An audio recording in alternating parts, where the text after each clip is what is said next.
Welcome to the deep dive. Today, we're really digging into something big that just happened. Yesterday, August 22nd, 2025, Yeah, big news. the U.S. government announced it's taken a 10% equity stake in Intel Corporation. Hmm. And this isn't just, a small investment. It's $8.9 billion. Huge ripples across the tech world. Absolutely. It's probably one of the most significant government moves into a private U.S. company, well, since the 2008 financial crisis, wouldn't you say? Definitely feels that way. So today, we want to unpack what this actually means. Right. Because this is more than just dollars and cents, isn't it? It's a really bold statement. It's about America's place in the global tech race, especially, looking at the competition with China. Okay. So our mission today is to break down what this means for Intel itself, this iconic company, but also for the whole semiconductor industry, and maybe most importantly, what it means for you. Yeah. We need to explore Intel's whole story, how they got here, the challenges, and this geopolitical chess game where chips are basically the queen on the board. Okay, so let's set the scene. It was Friday, August 2025. President Trump posts on Truth Social Right, I saw that. declaring, it is my great honor to report that the United States of America now fully owns and controls 10% of Intel. His caps, not mine. A great American company that has an even more incredible future. Wow. Quite the statement. And this came right after a pretty high-stakes meeting at the White House. Trump and Intel CEO Lip-Bu Tan. Mm-hmm. That image itself, the president and the tech CEO, says a lot, doesn't it? About how involved the White House is getting in these things. It really does. So let's get into the mechanics of the deal itself. How did this actually work? Okay, so the government bought 433.3 million shares of Intel common stock. The price was $20.47 per share, Right. which adds up to that $8.9 billion figure for the 10% stake. And the money, where did that come from? Well, it's interesting. It came from two main places. First, $5.7 billion in unpaid grants that were already allocated under the GTS and Science Act, the big bill from 2022. Okay, so money already earmarked for chip manufacturing support.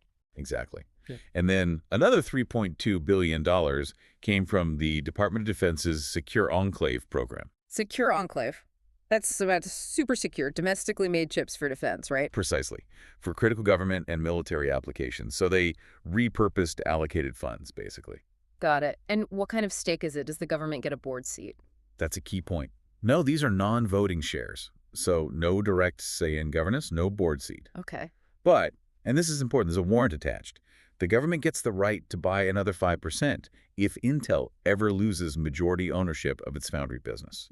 That's specific. So they're protecting that manufacturing capability aspect. Seems like it. It points to a longer-term strategic play, ensuring that core manufacturing piece stays under, well, potentially friendly control. Okay, so to really feel the way of this government intervention, we kind of need to remember Intel's history, don't we? Oh, absolutely. For decades, they were untouchable. Founded 68, right? They basically powered the whole PC revolution. They were the revolution, in many ways.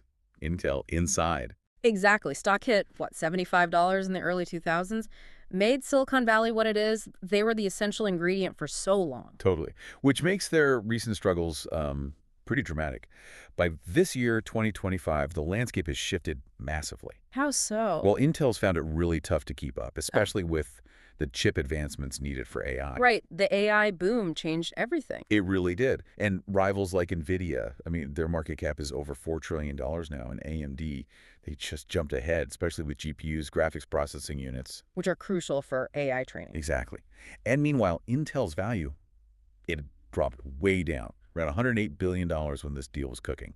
It raises that big question. How did the giants stumble? Well, the financials tell a stark story. They reported a huge loss in 2024, right? Something like $18.8 billion. Yeah, staggering. Their first annual loss since 1986, believe it or not. Wow, since before the PC boom really peaked. And it didn't stop there. Another $3.7 billion in losses just in the first half of this year, 2025. Ouch. That must have forced some hard choices. Absolutely. Led to a 15% workforce cut. Big layoffs. Yeah. And scaling back those really ambitious factory projects.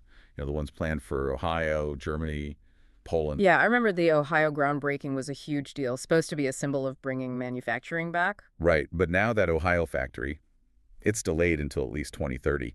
That shows the kind of pressure they were under. And this ties into their foundry challenge, doesn't it? Their plan to make chips for other companies. Directly. That foundry business is absolutely pivotal to their turnaround plan. but it's really struggled. They're just way behind the big leader, TSMC. Taiwan's semiconductor manufacturing company. Yeah. Based in Hsinchu, Taiwan. Yep. TSMC makes the cutting-edge chips for, well, almost everyone that matters. Apple, NVIDIA, Qualcomm. So Intel's trying to compete with that giant. Trying, yes. But TSMC has the technology lead, the scale, the established relationships. It's made it incredibly hard for Intel to win over those major customers for its own foundry. Okay, so it's a tough situation. And into this steps a new CEO, Lip Butan, took over in March 2025. That's right. And his job description is pretty daunting. Cut costs drastically, come up with a new AI strategy that can actually compete, and somehow land those big foundry customers. No small task. Not at all. And there was that fascinating political wrinkle, too, wasn't there? You mean President Trump initially calling for Tan to resign? Oh, exactly. Just in early August.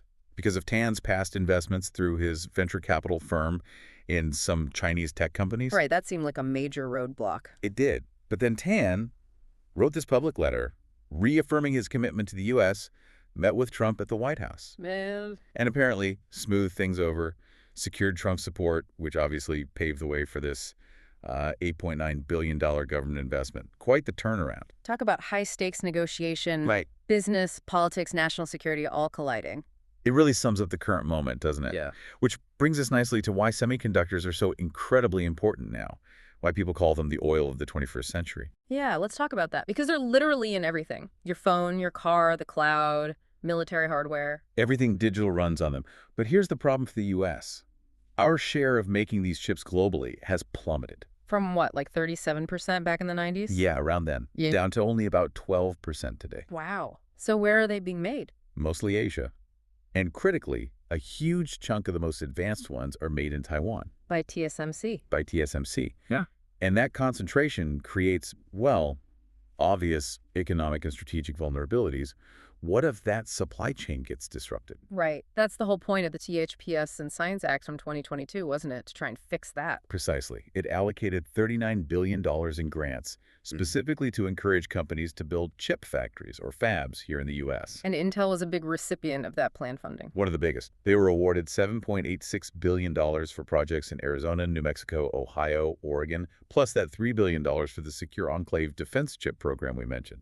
Okay, so the money was there as grants initially. What changed? Why the equity stake now? That's the key policy shift under the Trump administration. The Biden administration offered grants, but the current administration, particularly Commerce Secretary Howard Lutnick, started asking, essentially, why are we just giving huge sums to a massive corporation?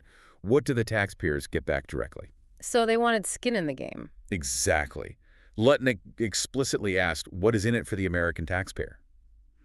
This Intel deal, taking that 10% equity instead of just providing the remaining grant money, is the direct result of that thinking. So it moves beyond just industrial policy support. And it becomes much more about national security, the tech race with China, ensuring the U.S. doesn't fall behind in critical areas like AI chips, and reducing that risky dependence on foreign supply chains. It's a different philosophy. A philosophy with really high stakes, though. Taking an ownership position like this, there must be potential upsides and downsides. Oh, absolutely. Huge potential on both sides. Let's look at the upside first. That $8.9 billion is critical cash for Intel right now.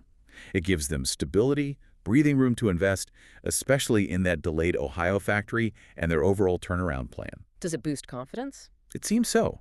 Intel stock jumped 7% when the deal was announced yesterday, and it had already rallied 9% about a week earlier when rumors started flying. Even Japan's SoftBank Group jumped in with a $2 billion investment just days before the official announcement. That's a big external vote of confidence, too. So the government backing helps attract private investment, too. Potentially, yeah. And the bigger picture hope is that a stronger, revived Intel contributes to a more resilient domestic chip industry overall. Yeah. That could mean, more stable prices for consumers down the line, fewer supply chain nightmares like we saw recently, and more innovation happening here. Okay, that sounds positive. But what are the risks? The criticism? Well, there are plenty. Critics like Scott Lincecum at the Cato Institute called it horrendous. The argument is that this kind of intervention distorts the market. It props up one company, potentially at the expense of others, or the overall health of the sector. It might shield Intel from the competitive pressures that normally drive innovation and efficiency. There was also Nancy Tengler, CEO of Laffer Tengler Investments, right? She wasn't convinced. No, she basically said she gave up on Intel as an investment years ago because of its ongoing problems, and she questioned if this deal really helps taxpayers or even the chip industry in the long run. And does this money actually solve Intel's core problem getting foundry customers? That's the multi-billion-dollar question, isn't it? Their advanced chip processes, the 18A and 14A nodes, are apparently still about 30% more expensive than what TSMC offers. Ouch, that's a big gap. It is. As one analyst, Stacy Razgon, put it very bluntly, beside money, Intel needs customers. The cash helps, but it doesn't guarantee orders. And what about the political influence aspect, even with non-voting shares? That's a major concern raised. Could companies like Apple or Nvidia or Qualcomm feel pressured, maybe subtly, to use Intel's foundry services to stay in the good graces of the administration? Ah, the crony capitalism argument. Exactly. Walter Isaacson warned about that, the risk that political connections, rather than pure merit or price, start influencing business decisions. That could lead to inefficiencies, less innovation. And taxpayers are on the hook if Intel doesn't turn around, right? Well, yeah. A congressional study back in 2003 looked at government stakes and basically warned they're not a free lunch. They can expose taxpayers to significant financial risk if the company falters. So it's a gamble, which seems to fit what some people call the Trump factor, this very hands-on approach to dealing with corporations. It definitely fits a pattern we've seen recently from President Trump, yes. This Intel deal isn't happening in isolation. Like the deals with Nvidia and AMD. Right. Earlier in August, he negotiated deals where they had to pay a 15% commission on their chip sales to China in return for export licenses. And the U.S. Steel deal. Yeah, securing a golden share in Nippon Steel's acquisition of U.S. Steel, giving the government veto power over certain strategic moves. It's a much more interventionist style. Which, again, sparks debate. Should the government be this involved? Exactly. Proponents will say it's necessary to compete with countries like China, where the state heavily backs key industries. It's fighting fire with fire, in a sense. Leveling the playing field. That's the argument. But critics worry it leads down the path of favoritism, picking winners and losers, and ultimately, inefficiency. Isaacson's warning about state capitalism potentially becoming crony capitalism captures that fear. Does government intervention actually spur innovation, or does it stifle it? It's a fundamental question. Okay, so let's bring this back home. What does all this mean for you, the listener? Well, think about it. If the U.S. doesn't have a secure supply of advanced chips, imagine widespread shortages affecting everything from phones to critical infrastructure, or worse, a national security vulnerability. So on one level, this is about preventing those kinds of crises. Yes, it also sends a huge signal about the importance of STEM fields, science, technology, engineering, math. We need the talent pipeline for this industry. Jobs. Potentially, yes.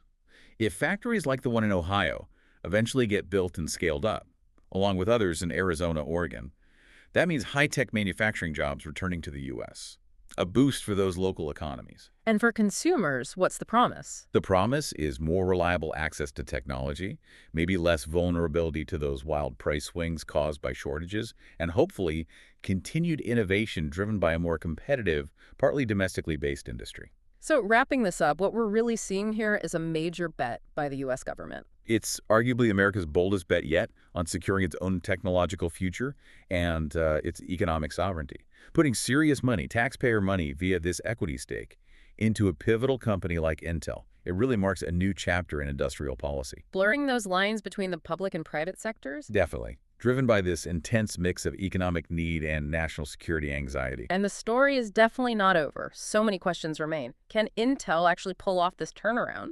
Yeah, can Lip-Bu-Tan's strategy work under all this pressure and scrutiny? Yeah. Will they get the customers they need? And the biggest question, maybe. Will this government gamble pay off in the long run? Will it truly secure America's leadership in the digital age, or create unintended consequences? That's what we'll be watching. And maybe a final thought for you to consider. How could this single decision, made just yesterday, August 22nd, 2025, ripple outwards? Think about the cost of your next gadget, yes, but also the bigger picture, the balance of global power for years, even decades to come. When the government takes a direct stake like this, what kind of future are we actually building? What does it mean for innovation, for competition, and ultimately for how you live your life day to day? Something to chew on until our next deep dive.